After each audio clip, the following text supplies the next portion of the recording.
याद है हमें कि आज़ाद हुए थे हम भी, पर अफसोस बर्बाद भी हुए थे हम भी। जब देश का विभाजन हुआ 14 अगस्त 1947 को भारत पाकिस्तान के रूप में, तो पाकिस्तान से हजारों व्यक्तियों की लाशें ट्रेनों में भर के आती थी। कोई व्यक्ति उसमें जिंदा नहीं आता था। ये सिलसिला 1 हफ्ता तक चलता रहा। करीब 30 लाख हिंदू, सिख, बौद्ध, जैन जो वहां रहते थे, केवल उनकी लाशें आती रही। लाखों मारे गए। वहां पे पिता अपनी बेटियों को जहर देता था कि जहर की पुड़िया बेटा रख लो, अगर ये विभाजनकारी जिहादी ताकतें आ जाएंगी तो इसको खा के अपनी जान दे देना, अन्यथा ये लोग तुम्हें बर्बाद कर देंगे। तो ये दर्द सहा है, ये कीमत चुकाई है आज़ादी की, इसे भूलना नहीं चाहिए। इस आज़ादी का संग्राम केवल 200 सालों का नहीं था, ये बहुत लंबा संग्राम था। बहुत लंबा ये बलिदान हुआ हमारे लोगों का, बहुत बड़ा सेक्रीफाइस लोगों ने किया। और इसमें महिलाओं की, बेटियों की पुरुषों के बराबर योगदान रहा है। आदिकाल से हमारी बेटियां विदुषी और वीरांगना होती थी। अगर हम प्राचीन काल की बात करें तो गार्गी, भारती, अपाला, मैत्री, वेदवती, ऐसी ऐसी महान बेटियां होती थी जिनके आगे बड़े बड़े ऋषि मुनि महात्मा टिक नहीं पाते थे। देवी भारती ने आदि शंकराचार्य, जो उस समय के सर्वाधिक विद्वान व्यक्ति थे, सर्वाधिक विद्वान ऋषि थे, महात्मा थे, जिन्हें चारों वेदों का ज्ञान प्राप्त था, जिन्होंने चारों वेदों को भाष्य किया था अपने द्वारा दोबारा से, ऐसे महर्षि, ऐसे आदि शंकराचार्य जी से देवी भारती ने 23 दिनों तक शास्त्र किया था। 23 दिनों तक उनसे डिबेट की थी।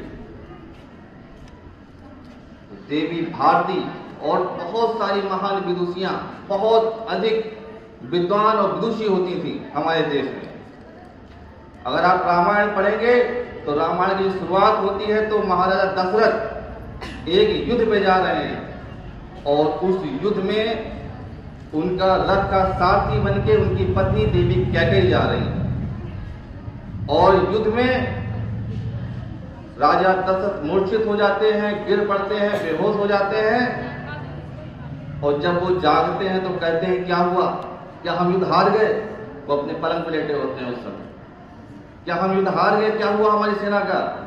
तो उनके सेनापति बताते हैं कि महाराज आप बेहोश हो गए थे, देवी कैकेयी ने पूरे युद्ध का संचालन किया, अपने हाथों से युद्ध भी लड़ा और आपको विजय भी दिलाई, आप विजयी हो चुके। ऐसी हमारी देवियां हुआ करती थी।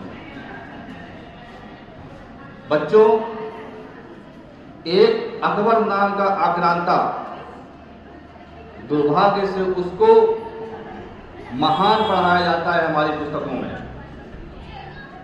वो बहुत बड़ा आक्रांता था और उसने दिल्ली में मीना बाजार की शुरुआत की थी। मीना बाजार में केवल बेटियां जा सकती थी, महिलाएं जा सकती थी।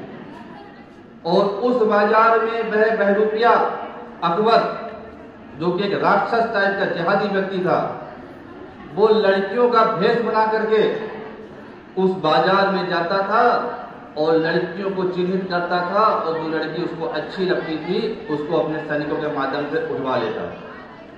इस प्रकार से उसने अपने हरम में, अपने हाउस में 5000 भारत की बेटियों को कैद कर रखा था, जिसके साथ में वो दुराचार करता था। 5000, जिसको महान बताया जाता है। एक दिन जब वो लड़की बना मीना बाजार में टहल रहा था तो मेवाड़ की एक कन्या, आप जैसी कन्या, उसका नाम था किरण देवी, उसने अकबर को पहचान लिया कि ये अकबर है, लड़की बना टहल रहा है। और किरण देवी ने वहीं पटक पटक के उसको बहुत मारा। अकबर को 4-5 पट्टियां लगाई और अपनी कटार निकाल के गर्दन पर रख दी। इसी प्रकार से वो अपनी जान बचा के वहां से भागा। ऐसी बेटियां होती थी हमारे देश में। अकबर के इस समय में रानी दुर्गावती जो कि बहुत छोटे से मध्य प्रदेश में छोटा सा एक पहाड़ी क्षेत्र था, वहां की रानी थी। रानी दुर्गावती के लिए कहते हैं कि वो जंगल जब जाती थी और जब तक वो शेर का शिकार ना कर ले पानी नहीं पीती, इतनी वीर थी। एक बार अकबर ने संदेश भेजा कि अपना ये राज्य हमको दे दो और हमारी दास्ता स्वीकार कर लो और हमारी रानी बन के रहो। तो रानी दुर्गावती ने अपना प्रति उत्तर लिख के भेजा कि ठीक है, मुझे आपकी शर्तें स्वीकार हैं, पर आपको मुझसे द्वंद्व युद्ध करना पड़ेगा, यानी कि अकेले अकेले लड़ना पड़ेगा। अगर आप जीते तो आप किस बात में मानूंगी, और यदि आप हार गए तो दोबारा इधर नजर उठा के मत देखो। तो अकबर को अपनाए, बोले अभी मैं चाहता हूँ, इसको मैं सबक सिखाता हूँ, बुलाओ। तो उनके महामंत्री ने कहा भैया भिड़ ना जाइएगा, बहुत बुरा असर हो जाएगा। तो अकबर बोले अच्छा कितनी सेना है उसके पास? बोले 3000 की फौज है। बोले अपनी 10,000 की फौज ले लो और रानी कर्णावती को सोने के पिंजरे में कैद करके यहां लेकर के आओ। 10,000 की फौज गई और रानी दुर्गावती मात्र 3000 की फौज लेके उसका मुकाबला किया और मात्र 3 घंटे में उनकी आधी सेना समाप्त हो गई अकबर की और बाकी सेना भाग खड़ी हुई। दोबारा कभी अकबर ने उधर आंख उठा के देखने की हिम्मत नहीं थी। ऐसी महान बेटियां हमारे देश में थी। इन सभी बेटियों का योगदान इस देश की आजादी में।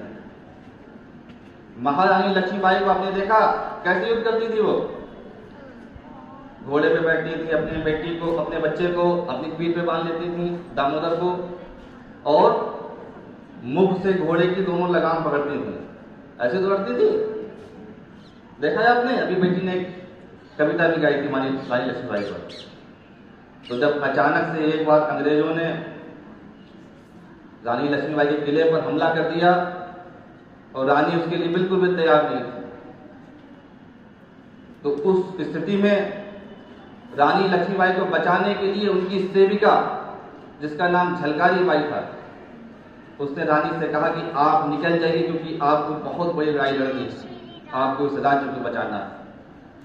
और रानी का भेष बना करके उनकी सेविका झलकारी बाई उसी प्रकार से घोड़े पे बैठ करके अपने मुंह में दोनों लगाम थाम करके, और जैसा वो बच्चे अपने पीठ में बांधती थी उसी प्रकार से उसने बारूद को अपनी पीठ में बांध लिया और अंग्रेजों से युद्ध करने लगी। और उस समय वो गर्भवती थी। उस स्थिति में उसने युद्ध किया। जितनी देर वो युद्ध कर सकी उसने युद्ध किया। उसके बाद उसने उसी बारूद से अपने आप को अंग्रेजों के साथ में उड़ा दिया। इतना बलिदान इस देश की बेटियों ने दिया, इस देश के लिए दिया है, भारत की स्वतंत्रता के लिए दिया है। हम इसको केवल मौज मस्ती में ना गंवा रहे, हम इसको केवल मौज मस्ती में ना गंवाएं, इसकी वैल्यू को समझें, इसकी कीमत को समझें, अपने पूर्वजों के बलिदान को समझें। ये जितनी भी बेटियों के अपने नाम लिए, जानते हो कौन थी? ये आपके और हमारे पूर्वज थे। हम लोग इन्हीं की संतान हैं, हम सभी इन्हीं की संतान हैं। इसलिए अपने पूर्वजों के बलिदान को याद रखना है। आर्य समाज ने बहुत से क्रांतिकारी दिए, लाखों क्रांतिकारी इस देश को दिए। एक क्रांतिकारी का बस मैं जिक्र करूंगा, नीरा आर्या। नीरा आर्या आर्य समाज की कन्या थी। उनका पति सीबीआई ऑफिसर था अंग्रेजों की फौज में। उसके अपने पति से कभी नहीं बनती थी। नीरा आर्या अपने पति को छोड़ करके, वो अंग्रेजी मानसिकता का व्यक्ति था, अपने पति को छोड़ करके सुभाष चंद्र बोस के साथ चली गई, उनकी सेना में भर्ती हो गई और उनके साथ में भारत की स्वतंत्रता की लड़ाई लड़ने लगी। एक दिन श्रीधर को, जो उनका पति था नीरा आर्या का, अंग्रेजों ने कहा कि नीरा आर्या बहुत आतंक मचा रही है, इसको सबक सिखाने के लिए इसके पति को ही बचा दिया। उसके पति को जिम्मेदारी दी जाती है कि तुम्हें सुभाष चंद्र बोस का मर्डर करना है, मारना है उसको। और नीरा आर्या उस समय सुभाष चंद्र बोस के साथ उनके अंग रक्षकों में तैनात थी। नीरा आर्या श्रीधर को देखते ही पहचान लेती हैं कि वो आ रहा है और अवश्य ही वो सुभाष चंद्र बोस जी को मारने आ रहा है, और वो बिना देर किए अपने पति को गोली मार देती है और सुभाष चंद्र बोस की जान बचाती है। ऐसी महान बेटियां ऐसा महान बलिदान किसी दूसरे देश में आपको सुनने को, देखने को प्राप्त नहीं होगा, और ना ही किसी दूसरे समाज में प्राप्त होगा। और वो निराला जीवन पर्यंत देश की सेवा करती हैं। ब्रिटिशर्स अंग्रेज को पकड़ लेते हैं, जेल में बंद करते हैं, उनकी छाती काट दी जाती है, उनके अंग भंग किए जाते हैं, बहुत जुल्म होते हैं उनके ऊपर।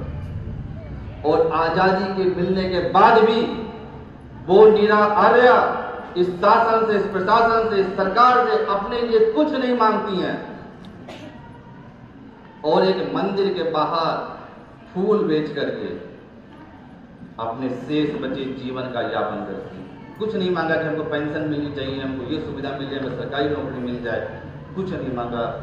निस्वार्थ भाव से आज समाज के लोगों ने, चाहे वो चंद्रशेखर आजाद हो, भगत सिंह हो, राजगुरु हो, सुखदेव हो, राम प्रसाद बिस्मिल हो, ठाकुर रोशन सिंह हो, राजेंद्र रेड्डी हो, हंसराज हो, लाला लाजपत राय हो, ये सब आर्य समाजी थे, ये सब आर्य समाजी विचारधारा से चलित थे। इन सब ने अपना बलिदान दे दिया, बिल्कुल बिना किसी निहित स्वार्थ के, बिना किसी आकांक्षाओं के। बेटियों ने बहुत कुछ बलिदान दिया है इस देश के लिए। दुनिया में किसी भी अन्य देश में बेटियों को वो सम्मान कहीं प्राप्त नहीं हुआ, किसी भी दूसरे मत मजहब में सम्मान प्राप्त नहीं हुआ। जितने भी अलग अलग मत मजहब संप्रदाय में, विदेशी संप्रदाय जितने भी हैं, चाहे वो इस्लाम हो, चाहे ईसाइयत हो, चाहे जो भी हो, वहां का जितने भी मुफ्ती, मौलाना, हाफिज या चर्च के पोप या पादरी कभी महिला नहीं बनाई गई, कभी महिलाओं को सम्मान नहीं मिला। कभी कोई मुस्लिम शासित या किसी भी दूसरे देश में आज तक इतिहास में नहीं हुई है। भारत में केवल हुई थी रजिया सुल्ताना कुछ वर्षों के लिए, और यहाँ के लोगों ने उसको हटा दिया क्योंकि वो एक महिला है। किसी भी ईसाई कंट्री में किसी महिला को शासक नहीं बनाया गया आज तक। आज तक अमेरिका में कोई 250 साल हो गए वहां के लोकतंत्र को, आज तक कोई बेटी वहां के प्राइम मिनिस्टर, वहां की प्रेसिडेंट जो वहां का सबसे मुख्य होता है वो नहीं बने। ये केवल सम्मान भारत में बेटियों को मिला है, और उस सम्मान को बरकरार रखना ये आपकी अपनी जिम्मेदारी है। ये जितनी भी बेटियों के हमने नाम लिए वो सब शस्त्र में और शास्त्र में निपुण थे, इसीलिए आज उनका नाम है, और इसीलिए वो भारत के इतिहास को मजबूत बना पाए। आपको भी उसी प्रकार से बनना चाहिए। बनना चाहिए कि नहीं बनना चाहिए? वो जोर से बोलिए। बनेंगी कि नहीं बनेंगी? जोर से बोलिए, आवाज नहीं आई, नहीं बनना चाह रहे। बनेंगे कि नहीं बनेंगे? बनना चाहिए कि नहीं बनना चाहिए? शास्त्रों को पढ़ेंगे कि नहीं पढ़ेंगी? शस्त्र चलाना सीखेंगी कि नहीं सीखेंगी? जोर से बोलिए, शस्त्र चलाना सीखेंगी कि नहीं सीखेंगी? अपने मैनेजमेंट से बोलिए। इस सप्ताह में एक पीरियड, मात्र एक पीरियड, पूरे सप्ताह में हमें शास्त्र सिखाएगा। आर्य समाज ने जितने भी विद्यालयों की स्थापना की, हर जिले में आर्य कन्या, हर जिले में डीएवी, अनेक गुरुकुलों की स्थापना की, उसका मुख्य मकसद ये था कि हमारे बच्चे शस्त्र और शास्त्र दोनों सीखें। तो अपने मैनेजमेंट से ये आप पत्र लिख करके बोलिए कि हमको एक पीरियड, जो महर्षि दयानंद सरस्वती ने शास्त्र बताए हैं हमको, सत्यार्थ प्रकाश, व्यवहार भानु, गौ करुणानिधि, छोटे छोटे शास्त्र, बहुत छोटी छोटी किताबें हैं, उनको सप्ताह में केवल एक पीरियड पढ़े, केवल एक पीरियड। आप भी सीखिए, आप भी वेदवती बनिए, आप भी गाणावती बनिए, आप भी गार्गी बनिए, अपाला बनिए, मैत्री बनिए, भारती बनिए, और सप्ताह में एक पीरियड आपको शस्त्र चलाना भी सिखाया जाए, व्यायाम सिखाया जाए, लाठी चलाना सिखाया जाए, अन्य अन्य शस्त्र चलाना सिखाया जाए। ऐसा आप अपने मैनेजमेंट से बोलिए। और मैं भी सबसे हाथ जोड़ के इसके लिए रिक्वेस्ट करना चाहूँगा कि हमारे बेटियों को वीरांगना और विदुषी बनाया जाए। केवल ये भी शिक्षा का एक चैप्टर है, ये भी विषय है। इस विषय से क्यों हमारे बच्चे छूटे रह गए? इस विषय को भी। इसी के साथ मैं अपनी वाणी को विराम दूंगा। एक बार जोर से आप लोग बोलेंगे, भारत माता की जय, भारत माता की जय, वंदे